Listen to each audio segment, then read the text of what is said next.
வணக்கம் ஜெயஹிந்த். நம்ம எல்லாருக்குமே இருக்கக்கூடிய ஒரு கேள்வி என்ன அப்படின்னா, பாகிஸ்தான் ஆக்கிரமிப்பு ஜம்மு காஷ்மீரை எப்போ நம்ம மீட்டெடுப்போம் அப்படின்றது தான். இப்ப சமீபமா அங்க நடந்துகிட்டு இருக்கக்கூடிய மக்கள் போராட்டம், அதுல பாகிஸ்தானுடைய அரசு அவிழ்த்து விட்ட வன்முறை, கிட்டத்தட்ட 250 மக்களுக்கும் அதிகமா துப்பாக்கி சூட்ல கொல்லப்பட்டது, ஹெவி வெப்பன்ஸ்ன்னு சொல்லக்கூடிய light machine gun, sniper, artillery வரைக்கும் பயன்படுத்தியது அப்படின்ற ஒரு மோசமான சூழ்நிலையை அங்க பாக்குறோம். இப்ப நம்ம பேசிட்டு இருக்கக்கூடிய தருணத்துல பாகிஸ்தானுடைய ராணுவமும் அங்க இருக்குது அப்படின்றதும், அதே மாதிரி அசீம் முனீருடைய உத்தரவின் பேர்ல அவங்களுடைய ஜாக் அமைப்போட தலைவர்களை பாயிண்ட் அவுட் பண்ணி வீட்டுக்குள்ள போய் தேடி வேட்டையாடி அவங்கள கொல்லணும் அப்படின்ற உத்தரவும் அவங்க ராணுவத்துக்கு கிடைச்சிருக்கு. அடக்குமுறையால இவங்களுக்கு என்ன நடந்தது அப்படின்றது 1971லயே நம்ம பார்த்தோம். முக்தி பாகினி அப்படின்னு சொல்லக்கூடிய தங்களுடைய இனத்துக்காக போராடப்பட்ட துவங்கின ஒரு அமைப்பு. பிறகு அது இந்தியாவோட தலையீட்டின் பேர்ல 13 நாள் யுத்தத்துக்கு பிறகு ஒரு தனிநாடு உருவான கதையை நம்ம பார்த்தோம். இப்போ அதோட ஒப்பீட்டுல இருக்கும் பொழுது சில வேறுபாடுகளும் இதுல இருக்கு. இப்ப அடிப்படையா ஒரு டைம்லைன் வந்து நம்ம பார்க்கலாம். பாகிஸ்தான் ஆக்குபைட் காஷ்மீர், பாகிஸ்தான் சொல்லக்கூடியது ஏஜேகே, ஆசாத் ஜம்மு காஷ்மீர் அப்படின்னு சொல்லிட்டு இது ஒரு தனி நாடா, இது ஒரு தனி பிரதமர் இவங்கெல்லாம் வச்சு ஒரு இன்டர்நேஷனல் இன்டர்வென்ஷன் வேணும்னு சொல்லி பாகிஸ்தான் அந்த சுதந்திரத்துக்கு பிறகு அவங்க போட்ட ஸ்ட்ராட்டஜியை வந்து இன்னி வரைக்கும் கடைபிடிச்சிட்டு வராங்க. இப்போ இது எங்க ஆரம்பிக்குது அப்படின்னு பாத்தீங்கன்னா, கோவிடுக்கு பிறகு 2022-23ல அங்க ரெண்டு பிரச்சனைகள் நடக்குது. ஒன்னு, மின்சார கட்டணம் உயர்த்தப்படுது பாகிஸ்தான்ல. ரெண்டாவது, அங்க இருக்கக்கூடிய மக்களுக்கு கோதுமை அப்படின்றது பெரிய தட்டுப்பாடு நடக்குது. நல்லா கவனிங்க, அது ஒரு மலை பிரதேசம். ஸோ உணவுப் பொருட்கள் அப்படின்றது மெயின்லேண்ட் பஞ்சாப்ல இருந்து தான் இவங்களுக்கு வந்தாகணும். அதன் பிறகு செப்டம்பர் 2023ல ஜேஏஏசி அப்படின்ற ஒரு அமைப்பு ஃபார்முலா உருவாக்கப்படுது. இது அங்க இருக்கக்கூடிய இளைஞர்கள், வக்கீல்கள், சிவில் சொசைட்டி, மத பெரியவர்கள் அப்படின்னு சொல்லி பெண்கள் அமைப்புல இருந்து எல்லாம் ஒன்றுபட்டு ஒரு ஜாயிண்ட் ஆக்ஷன் கமிட்டியை உருவாக்குறாங்க. மே 2024 அங்க வந்து ஒரு பெரிய ஸ்ட்ரைக் வந்து நடக்குது, பந்த் நடக்குது. அதுல ரெண்டு விஷயம், ஒன்னு மின்சாரம், இன்னொன்னு மானிய விலையில வழங்கப்படக்கூடிய ரேஷன் கடையில வழங்கப்படக்கூடிய அந்த கோதுமை மாவுக்கு ஒரு பெரிய எதிர்த்து, அது கிடைக்கலன்றது எதிர்த்து ஒரு போராட்டம் நடக்குது. பிறகு நிறைய மரணங்களும் நடக்குது அந்த இடத்துல. அதன் பிறகு இப்போ அவங்களுடைய மேயர் ஷபாஸ் ஷெரீப் அவர்கள் 23 பில்லியன் பேக்கேஜை வந்து அறிவிக்கிறார். அதன் பிறகு செப்டம்பர் அக்டோபர் 2025ல ஜாக் அமைப்பு வந்து 38 பாயிண்ட் அவங்களுடைய டிமாண்டை கொடுக்குறாங்க. நல்லா கவனிங்க, இது வரைக்கும் தனிநாடு கோரிக்கையோ இல்லை இந்தியாவில் சேரணும் அப்படின்ற அந்த எந்த விதமான கோரிக்கையும் இல்லை. 23 ப்ரொடெஸ்ட் அப்போ சில இந்திய கொடிகள் அங்கே பார்க்க முடிஞ்சது. பட் பெரிய அளவுக்கு இந்தியா கூட சேரணும் அப்படின்றது அவங்க முன்னெடுத்து வைக்கிற அடிப்படை மக்கள் தேவையை தான் அவங்க வந்து முன்னாடி வச்சிருந்தாங்க. அதுல ஒரு சாரார் என்ன சொன்னாங்கன்னா, அங்க நீங்க அனுப்பக்கூடிய உணவு தட்டுப்பாடு இருந்தது அப்படின்னா முசஃபராபாத் கேட்டை வந்து திறந்து விடுங்க, நாங்க இந்தியா கூட ட்ரேட் பண்ணிக்கிறோம் அப்படின்றது. ஸோ நம்ம பக்கம் இருக்கக்கூடிய பகுதியில் இருக்கக்கூடிய காஷ்மீர்கள் அவங்க எல்லாருமே அண்ணன் தம்பிகள் தான், அவங்க கூட நாங்க ட்ரேட் பண்ணிக்கிறோம் அப்படின்னு சொல்லி சொன்னாங்க. பிறகு ஜூன் 5ஆம் தேதி பிஓகே கவர்மெண்ட், ரொம்ப நல்லா கவனிங்க, அடுத்த 2 மாதத்துல தேர்தல் வரப்போகுது. தேர்தலில் இந்த அமைப்பு நின்னாங்க அப்படின்னா நிச்சயமா 100% வெற்றி பெறக்கூடிய ஒரு சூழ்நிலையில ஆன்டி டெரரிசம் ஆக்ட் அப்படின்ற அந்த சட்டத்தின் கீழே இந்த அமைப்பை ஒரு பயங்கரவாத அமைப்பா சொல்லி தடை செய்யறாங்க. பயங்கரவாத அமைப்பு அப்படின்றது பேசிக்கலா நீங்க அந்த மாதிரியான செயல்களில் ஈடுபடணும். இந்த ஜாக் அமைப்புல யாருமே கையில துப்பாக்கியோடையோ இல்ல ஒரு ஆயுதங்களோடையோ எந்த இடத்துலயுமே பிடிபடப்படல அப்படின்றத பாக்குறோம். 31 தலைவர்கள் ஜாக் அமைப்புல அவங்கள பயங்கரவாதிகளை டிக்ளேர் பண்ணி அவங்கள வாட்ச் லிஸ்ட்ல வைக்கிறாங்க. ஜூன் 7ஆம் தேதி ராவல்கோட்ல மிகப்பெரிய போராட்டம் நடக்குது. அபிஷியலா 11 பேர் கொல்லப்பட்டாங்க அப்படின்னு சொன்னா கூட பாகிஸ்தான் ஊடகமே 30க்கும் அதிகமான பேர்கள் கொல்லப்பட்டாங்கன்னாங்க. பட் நியூட்ரலா நம்ம பார்க்கும்போது ஓசின் வீடியோஸ்லாம் நம்ம சோர்ஸ் எடுத்து பார்க்கும்போது அது 100க்கும் அதிகமா போயிருக்கு அப்படின்றத பாக்குறோம். அதன் பிறகு ஜூன் 8ஆம் தேதி பாகிஸ்தானுடைய ரேஞ்சர்ஸ் துணை ராணுவ படை அந்த இறந்து போன மக்களோட இறுதி சடங்குல ஒரு பெரிய துப்பாக்கி சூடு நடத்துறாங்க. அதன் பிறகு இவங்க அந்த பொறுமையை இழந்து அங்க இருக்கக்கூடிய காவலர்களை கைப்பற்ற அளவுக்கு இது வந்து போச்சு. ஜூன் 9ஆம் தேதி பிம்பர்ல இருந்து முசஃபராபாத் அப்படின்ற 3 கிலோமீட்டர் ராங் ரோட்டுல அவங்க ஒரு மாஸ் ப்ரொட்டஸ்ட் பண்ணணும் அப்படின்னு சொல்லி மூவ் பண்றாங்க. அது தடுக்கப்பட்டுச்சு. இப்ப வரைக்கும் இந்த ப்ரொட்டஸ்ட் அப்படின்றது போயிட்டு தான் இருக்கு. இப்ப இது அடிப்படையா காரணம் என்ன அப்படின்னு சொல்லி கொஞ்சம் உள்ள ஆராய்ந்து பார்த்தோம் அப்படின்னா, இவங்களுடைய அந்த புது அம்ச கோரிக்கையில ஒரு மிக முக்கியமான செய்தி என்ன வருதுன்னு பாத்தீங்கன்னா பஞ்சாபிசேஷன். அங்க இருக்கக்கூடிய பூர்வ இன மக்கள், மீர்பூர் முஸ்லிம்ஸ் சொல்லுவாங்க. அவங்க தான் அந்த பூர்வகுடி மக்கள். அவங்கள பல பேர் அந்த காலகட்டங்கள்லயே போர் நடந்த காலகட்டங்கள்ல யூகே, கனடா, பிரான்ஸ் போன்ற நாடுகள்ல போய் செட்டில் ஆகி மிகப்பெரிய பதவிகள் இருக்கக்கூடிய ஒரு பவர்ஃபுல் லாபியை கொண்ட ஒரு அமைப்பு. அன்லைக் பலுச்சிஸ்தான் மாதிரி இல்லாம இவங்க கொஞ்சம் பவர்ஃபுல்லான அமைப்பு. இந்த இடத்துல தான் ஒரு மிக முக்கியமான ஒரு பாயிண்ட் வருது. பாகிஸ்தானுடைய மொத்த மக்கள் தொகையில 56% அப்படின்றது அங்க இருக்கக்கூடிய பஞ்சாபிகள். இந்த இடத்துல தான் அவங்க உள்ள கொண்டு வராங்க, பஞ்சாபிசேஷன் பண்றாங்க. பஞ்சாபிசேஷன் என்ன பண்றாங்க அப்படின்னு பாத்தீங்கன்னா, அங்க இருக்கக்கூடிய காவல்துறையினர், எஸ்ஹெச்ஓன்னு சொல்லக்கூடிய இன்ஸ்பெக்டர்ல இருந்து அடுத்த மேல டிஎஸ்பி, எஸ்பி எல்லாருமே பஞ்சாபி மொழியை பேசக்கூடியவங்க, ஓரளவுக்கு உறுதி தெரியும். ஆனா இங்க இருக்கக்கூடிய இஸ்லாமியர்களுக்கு பாடின்னு சொல்லக்கூடிய, பாரி அப்படின்றது மலைவாழ் மொழி, அப்புறம் காஷ்மீரி பேசுவாங்க. அது ரெண்டுமே அவங்களுக்கு தெரியாது. அதே மாதிரி பஞ்சாப் போலீஸ் ரேஞ்சர்ஸ் இவங்க எல்லாருமே துணை ராணுவத்துக்கு லா அண்ட் ஆர்டரை கையில் எடுக்கக்கூடிய பவரையும் அவங்க கொடுத்துருக்காங்க. அதே மாதிரி வெளியில இருந்து இப்ப காஷ்மீர் நம்ம மாநிலத்தில் எடுத்தீங்க அப்படின்னா, காஷ்மீர்ல வெளியில இருக்கக்கூடிய மாநிலங்கள்ல போய் நீங்க லேண்ட் வாங்க முடியாது, நீங்களும் நானும் போய் வாங்க முடியாது. ஆனா அந்த ப்ரொடெக்ஷனை அங்க உழைச்சு கணிசமான அளவுக்கு கில்கிட் பால்டிஸ்தான்ல ஆரம்பிச்சு ராவல்கோட் வரைக்குமான மிக முக்கியமான நகரங்கள்ல இந்த பஞ்சாபி இஸ்லாமியர்கள் மிகப்பெரிய லெவல்ல கோலோச்சுறதும் பெரிய பெரிய எஸ்டேட் வாங்குறதும் அப்படின்ற அளவுக்கு போயிட்டு இருக்காங்க. இதுதான் யூகேபிஎன்பின்னு சொல்லக்கூடிய united Kashmir people's national party ஒரு 10 வருடத்துக்கு முன்னாடியே இதை கொண்டு வந்திருந்தாங்க. இது ஆசாத் காஷ்மீர் அப்படின்னு சொல்லி பாகிஸ்தான் சொல்லுது. அதாவது ஒரு சுதந்திரமான காஷ்மீர் அப்படின்னு சொல்லி. ஆனா சுதந்திரம் எதுவுமே கிடையாது அப்படின்றதான் அவங்களுடைய மிக முக்கியமான ஒரு இது. அடுத்தது பாத்தீங்கன்னா, அங்க இருக்கக்கூடிய முன்னாள் ராணுவத்தினர், எக்ஸ் சர்வீஸ்மென், இவங்க எல்லாருக்குமே அங்க லேண்ட் அலாட்மெண்ட் கொடுக்கப்படுது. அவங்க ஓய்வு பெற்ற பிறகு இங்க லேண்ட் அலாட்மெண்ட் பண்றதும், அங்க உள்ள இருக்கக்கூடிய மக்களுக்கும் இவங்களுக்கும் நிறைய கிளாஷ் நடக்கிறதையும் நம்ம பார்க்க முடியுது. இது எல்லாத்த விட மிக முக்கியமான ப்ராப்ளம் என்ன அப்படின்னு பாத்தீங்கன்னா, அந்த அசம்பிளியில 12 சீட்டை இவங்க ஒதுக்கி வச்சிருக்காங்க. அந்த 12 சீட்டு என்ன அப்படின்னு பாத்தீங்கன்னா, காஷ்மீர் அகதிகள், பஞ்சாப்ல வாழக்கூடிய காஷ்மீர் அகதிகளுக்காக இந்த ஒரு இதை வச்சிருந்தாங்க. அந்த மக்களோட ரெப்ரசன்டேஷன் வேணும் அப்படின்னு சொல்லிட்டு. இப்ப நம்ம சட்டமன்றத்துல, ஜம்மு காஷ்மீர் சட்டமன்றத்துல இதே மாதிரியான ஒரு ரிசர்வேஷன் இருக்கு. அதாவது நம்மளுடைய காஷ்மீரி பண்டிதர்களுக்குன்னு சொல்லி நியமன எம்எல்ஏக்கள் சில பேர் வருவாங்க. இந்த இடம் தான் மிகப்பெரிய டேர்னிங் பாயிண்ட். ஏன்னா இதுல உள்ள வரக்கூடிய எல்லாருமே காஷ்மீரிகள் கிடையாது, அங்க இருக்கக்கூடிய பஞ்சாபிகள் அப்படின்றத பாக்குறோம். அதே மாதிரி பாத்தீங்கன்னா, பிஓகே அப்படின்றது இந்தியாவுடைய ஒரு பகுதி தான். சீக்கிரம் இந்த இல்லீகல் ஆக்குபேஷன் நிறுத்தப்படும் அப்படின்னு சொல்லி வெளியுறவுத்துறை அமைச்சர் சொல்லியிருந்தாரு. இது சொல்லும் போது இவங்க என்ன பண்ணுவாங்கன்னு பாத்தீங்கன்னா, காஷ்மீர் பிரச்சனை, அதாவது காஷ்மீர் யாருக்கு வேணும் அப்படின்றத காஷ்மீரிகளை விட இவங்களுடைய மெயின் ஸ்ட்ரீம் பாலிடிக்ஸ்ல அதை ஒரு மிகப்பெரிய ஒரு அச்சீவ்மெண்ட்டாகவும், அது மிகப்பெரிய ஒரு நேஷனல் கோலாகவும் வச்சிருக்கிறாங்க. அந்த லோக்கல் பாலிடிக்ஸ்மே இதுல இன்வால்வ் ஆகி இருக்கு. ஆனா நம்மளுடைய வெளியுறவுத்துறை அமைச்சர் பேசின பிறகு அங்க இதுக்கு ஆதரவான சில குரல்கள் வந்ததை நம்ம பார்க்க முடியுது. இப்போ joint Awami action committee, Awami அப்படின்னா பொதுமக்கள் அப்படின்றது.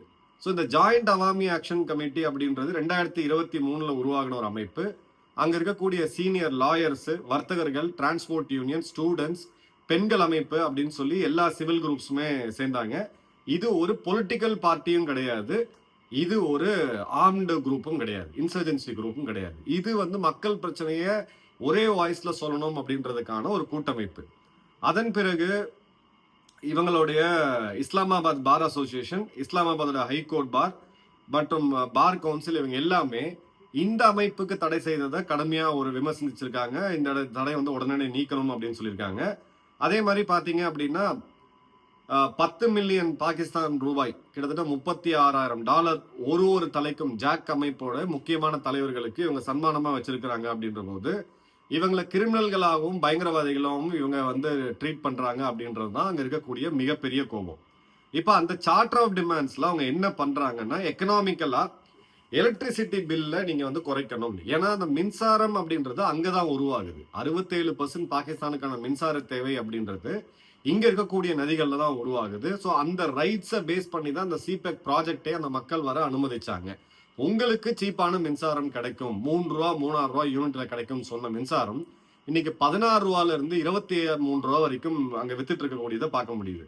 ரெண்டாவது, மலைப்பகுதிகளில் உங்களுக்கு கோதுமை விளையாது. பட் கோதுமை மிக முக்கியமான ஸ்டேபிள் டயட் அவங்களுக்கு. நம்ம எப்படி அரிசி அதிகமாக சாப்பிட்றோமோ அதை வந்து ரேஷனில் சப்சிடைஸ் ரேட்டில் இம்ரான்கான் இருந்த வரைக்கும் கொடுத்துக்கிட்டு இருந்தாங்க. அதன் பிறகு இந்த காட்டு மிராண்டிகள் IMFல போய் பிச்சை எடுத்த பிறகு அந்த சப்சிடிலாம் கட் பண்ணும்போது இங்கே இருக்கக்கூடிய சப்சிடியும் வந்து கட் ஆகுது. அதே மாதிரி மங்களா டேம் போன்ற மிக முக்கியமான டேம்ஸில் அதாவது அங்கேருந்து எடுக்கப்படக்கூடிய மின்சாரத்தில் ஒரு யூனிட்டுக்கு இவ்வளோ அப்படின்னு சொல்லி ராயல்ட்டி வந்து கொடுக்கணும். இதுவும் பாகிஸ்தானத்தை அரசாங்கம் ஒத்துக்கிட்டது, இது வரைக்கும் கொடுக்கல. அதே மாதிரி பார்த்தீங்க அப்படின்னா இப்போ ஒரு உணவு தட்டுப்பாடு ஏற்படுது அப்படின்னா என்ன பண்ணுவாங்க, எல்லாருமே இருக்கிறத மக்களுக்கு முதல்ல டிஸ்ட்ரிபியூட் பண்ணி கொடுத்துட்டு அதுக்கப்புறம் வணிகம் சம்பந்தப்பட்ட இதுக்கெல்லாம் தடை வந்து கொண்டு வருவாங்க ஒரு ஷார்டேஜ் இருக்கும்போது. ஆனா இங்க பாத்தீங்கன்னா பாகிஸ்தான் உள்ள இருந்து சட்டவிரோதமா உணவு தட்டுப்பாடு ஏற்கனவே இருக்கு கோதுமைக்கு. அந்த கோதுமையை கல்ஃபுக்கு ஏற்றுமதி செய்யறதுக்கு அவங்களுடைய லாபி வைப்பாங்க, பஞ்சாபி லாபி ஒர்க் பண்ணிக்கிட்டு இருக்கு. ஆனா இங்க பாத்தீங்கன்னா சப்ளை ஷார்டேஜும் இருக்கு, விலையேற்றமும் இருக்கு அப்படின்றத பாக்குறோம்.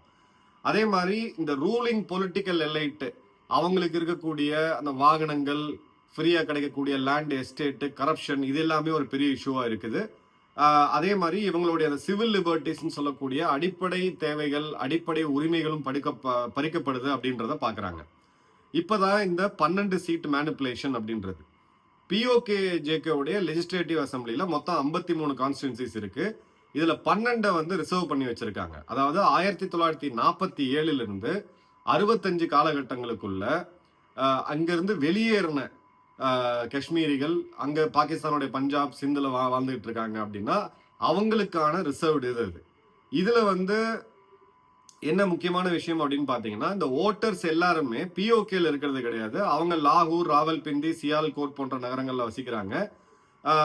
ஆனா அந்த வெளியில போனவங்க ஓட்டு போட்டு 12 பேர், அப்ப ஜஸ்ட் ஒரு 20,000ல இருந்து 50,000 பேர் ஓட்டு போட்டு இந்த 12 லெஜிஸ்லேட்டர்ஸ இவங்க தேர்ந்தெடுக்கிறாங்க. இப்ப அந்த 12 பேர் எங்க அப்படின்னு பாத்தீங்கன்னா இவங்களுடைய 3 கட்சிகள். ஒன்னு பாகிஸ்தானுடைய 2 டைனாஸ்டி பார்ட்டி குடும்ப கட்சிகள், ஷரீப் குடும்பம் மற்றும் பூட்டோ. மூணாவது பாத்தீங்கன்னா பாகிஸ்தான் இம்ரான்கானோட PTI. நாலாவது அங்க இருக்கக்கூடிய பிரிஞ்சு பார்ட்டியான தெரீக்-இ-லபேக் பாகிஸ்தான். இப்ப அதுவும் பயங்கரவாதத்துல தடை செய்யப்பட்டது அப்படின்றத பாக்குறோம். ஸோ இந்த இடத்துல போஸ்டல் ஓட்டு முறையில நாங்க இதை வந்து தேர்ந்தெடுக்கிறோம். அதாவது வாக்காளர்கள் எல்லாருமே POKல கிடையாது, வாக்காளர்கள் எல்லாமே பாகிஸ்தானோட மிச்ச இடங்கள்ல இருக்காங்க. அவங்க ஓட்டு போட்டதா சொல்லி 12 MLAக்களை இவங்க மீண்டும் மீண்டும் அனுப்புறது அப்படின்றதான் மிக முக்கியமான ஒரு பாயிண்ட். இப்போ இந்த 12 சீட்டு அப்படின்றது தான். இந்த 12 சீட்டு யாரு வராங்கன்னா, ஒன்னு இவங்களோட ப்ராக்சிக்கல் அடியாட்கள் அப்படின்ற மாதிரி வராங்க. இதுல பாத்தீங்கன்னா சில பேர் பூட்டோ ஃபேமிலியில டிரைவரா இருந்தவங்கலாம் இன்னைக்கு வந்து MLA. அந்த தேர்தலில் யார் ஓட்டு போட்டா, யார் அதுல வந்து வெற்றி பெற்றாங்க, எந்த விதமான இன்ஃபர்மேஷனும் கிடையாது. கிட்டத்தட்ட ஒரு நியமன MP மாதிரி தான் இவங்க பண்ணிக்கிட்டு இருக்காங்க. இப்போ இவங்களுடைய ஸ்டேட் ரெஸ்பான்ஸ் என்ன அப்படின்னு பாத்தீங்கன்னா, 2025ல கிட்டத்தட்ட 51 பேருக்கு அதிகமா கொல்லப்பட்டாங்க. 24 இந்த ப்ரொட்டஸ்ட் துவங்கும் போது பாத்தீங்கன்னா அப்பவுமே ஒரு 30 பேர் கொல்லப்பட்டாங்க. இந்த முறை பாத்தீங்கன்னா கிட்டத்தட்ட 300க்கும் அதிகமான மக்கள் கொல்லப்பட்டிருக்காங்க அப்படின்ற செய்திகள் வருது. இந்த இடத்துல தான் இவங்களுடைய AJK கவர்மெண்ட், ஒரு dummy government, 14,000 additional security protection personal வேணும்னு சொல்லிட்டு துணை ராணுவ படையை கூப்பிடுறாங்க. அதன் பிறகு நடந்த விஷயத்த நம்ம ஏற்கனவே பார்த்தோம். இப்ப இவங்க என்ன சொல்றாங்க அப்படின்னு பாத்தீங்கன்னா, ஜாக் அமைப்பினர் கொரில்லா முறையை பயன்படுத்தி தாக்குறாங்க அப்படின்ட்டு. கொரில்லா முறையை பயன்படுத்துங்க, இல்ல நீங்க வந்து சிம்பான்சி முறையை பயன்படுத்துங்க. பட் அடிப்படையாக என்ன பண்ணாலும் உங்களுக்கு ஆயுதங்கள் தேவை. ஆயுதங்களே இல்லாம கொரில்லா முறையை பயன்படுத்தினாங்க, சிம்பான்சி முறையை பயன்படுத்தினாங்கன்னு சொல்லி இவங்க சொல்லக்கூடிய கட்டுக்கதைய அவங்களுடைய முட்டாள் மக்களே நம்புறதுக்கு இப்போ வந்து தயாரா இல்லை. அந்த அளவுக்கு இது போயிட்டு இருக்கு அப்படின்றத பார்க்கணும். நேற்று அங்க இருக்கக்கூடிய சமூக ஊடகங்கள், அங்க இருக்கக்கூடிய ரீல்ஸை பார்க்கும் பொழுது காஷ்மீர் பாகிஸ்தான் மீட்டெடுக்கணுமா அப்படின்னு சொல்லி இவங்கள கேள்வி கேட்கும்போது, ரொட்டிக்கே வழி கிடையாது, காஷ்மீர் எல்லாம் பத்தி பேச வேண்டாம், இருக்கிறதே காப்பாற்ற இவங்களால முடியாது அப்படின்றதான் அங்க இருக்கக்கூடிய பப்ளிக் சென்டிமெண்ட். பிளஸ் இதோடைய லாபி, மீர்பூர் அவங்களுடைய லாபி பாத்தீங்கன்னா கணிசமான அளவுக்கு யூகேல இருக்குது. யூகேல 50 MPக்கள் ஒன்னா சேர்ந்து இப்ப தீர்மானம் நிறைவேற்றியிருக்காங்க. இன்டர்நெட் சர்வீசஸை வந்து திரும்ப ரீஸ்டோர் பண்ணணும், அதே மாதிரி இந்த அமைப்போடைய தடையை வந்து நீக்கணும் அப்படின்னு சொல்லிட்டு. ஏன்னா பாகிஸ்தானுக்கு IMFல இருந்து இந்தியாவுக்கு எதிராக பண்றதுல இருந்து பல இடங்கள்ல அவங்களுக்கு சப்போர்ட் பண்ணிட்டு இருக்கக்கூடிய நாடு UK. இன்னைக்கு UKவுடைய நிலைமை என்னன்றது நம்ம எல்லாருக்குமே தெரியும். கணிசமான பாகிஸ்தானியர்கள் அங்க பெரிய பெரிய பதவிகள் இருக்காங்க. லண்டனோட மேயரே வந்து பாகிஸ்தான் சேர்ந்த ஒரு முன்னாள் பாகிஸ்தானி தான். அப்போ அவங்களுடைய ப்ரெஷர் இங்க அதிகமாகுது அப்படின்னு பார்க்கும்போது ஒரு விஷயம் என்ன சொல்றாங்க அப்படின்னு பாத்தீங்கன்னா, இது ஒரு வகையா அமெரிக்கா உள்ள வர பாக்குது அப்படின்ட்டு. இது ஒரு கான்ஸ்பிரசி தியரி. இதுல பேஸ் எதுவுமே கிடையாது. ஏற்கனவே சீனர்கள் அங்க உள்ள இருக்கிறதே அவங்க கடுமையா எதிர்த்துட்டு இருக்காங்க. இனி அமெரிக்கர்கள்லாம் உள்ள கொண்டு போனாங்க அப்படின்னா நிச்சயமா ஒரு இது கிடையாது. இந்தியாவை பொறுத்த வரைக்கும் ஜெய்சங்கர் அவர்கள் ஜூன் மாசம் சொன்னது, PUK is part of India, was always part of India, will be part of India, one day we will end the illegal occupation. ஒரு நாள் சீக்கிரம் இந்த ஆக்குபேஷனை நாங்க முடிப்போம் அப்படின்னு சொல்லிட்டு. இப்ப இருக்கிறதுலே மிகப்பெரிய கன்சர்ன் யாரு அப்படின்னு பாத்தீங்கன்னா சைனாக்கு தான். ஸோ சைனாவுடைய சிபெக் ப்ராஜெக்ட்ல மிக முக்கியமான ஒரு ரோடு என்ன அப்படின்னு பாத்தீங்கன்னா காரகோரம் ஹைவே. இந்த காரகோரம் ஹைவே தான் ஈரான்ல இருந்து பாகிஸ்தான் வழியா, அதாவது மிடில் ஈஸ்ட்னு சொல்றேன், நம்மளுடைய சென்ட்ரல் ஆசியன் ரிப்பப்ளிக் நாடுகள்ல இருந்து வரக்கூடிய எல்லாமே இந்த ரோடு வழியா தான் வந்தாகணும். அந்த ரோடு இப்போ ஒரு மிகப்பெரிய பிரச்சனையில இருக்கு அப்படின்றத நம்ம பாக்குறோம். அமெரிக்காவை பொறுத்தவரை இங்க எதுவுமே கமெண்ட் பண்ணல. ஏன்னா அவங்களுடைய ஃபேவரட் ஜெனரலா அசீம் முனீர் இருக்கிறதுனால இந்த இடத்துல அவங்க எதுவுமே இது பண்ணல.